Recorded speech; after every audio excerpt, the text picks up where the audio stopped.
Frère, tu n'abandonneras pas Dieu. Tu ne finiras pas dans le monde. Tu ne finiras pas un païen. Non.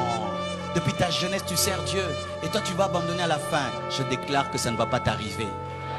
Si on t'a maudit, on dit que non, tu n'abandonneras pas. Moi, je vois des frères qui meurent chrétiens. Il a 70 ans, 80 ans, 90, 100 ans, avec une canne. Mais il continue à parler en d'autres langues.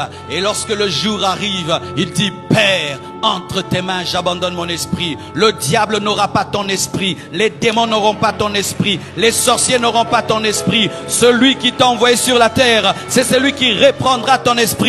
Et je déclare, tu ne mourras pas au temps des hommes. Tu ne mourras pas au temps des démons. Tu mourras au temps de Dieu. Ce ne sont pas les hommes qui ont tué Jésus. Lui-même a remis son esprit. Donne-moi un amen. Oh, les hommes ne me tueront pas. Les sorciers ne me tueront pas. C'est Dieu qui me reprendra. C'est Dieu qui me reprendra. Je ne quitterai pas cette terre avant de finir ma mission. Aucun homme ne me tuera. Aucun sorcier ne me tuera. Aucune maladie ne me tuera. Mais c'est Dieu qui me reprendra. Celui qui a donné, c'est celui qui reprendra. Au nom de Jésus, je détruis tout projet d'accident contre toi. En cette fin d'année, je détruis tout projet sorcellérique. Au nom de Jésus-Christ, tu ne seras pas un poulet de la bonne année. Je répète, tu ne seras pas un sacrifice de la bonne année. S'il y a quelqu'un qui veut renouveler sa puissance dans l'occultisme, il ne te touchera pas. Et s'il ose te toucher, je déclare sa mort. Je déclare sa mort. Je déclare sa mort. Je déclare sa mort. Quiconque osera te prendre comme un sacrifice, que lui arrive ce qu'il veut te faire. Au nom de Jésus-Christ de Nazareth, je proclame la vie. Je proclame la vie. Chaque fois qu'on voulait tuer Jésus avant le temps, il s'échappait. Et tu t'échapperas. Chaque fois qu'on voulait le tuer avant le temps, il s'échappait.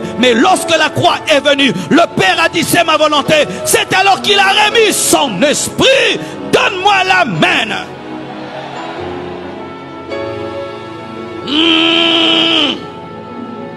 Un chrétien, nous étions des païens. Et lorsque nous étions des païens, nous étions des chenilles. Mais lorsque nous avons reçu Jésus-Christ, nous avons connu la métamorphose. Dites métamorphose.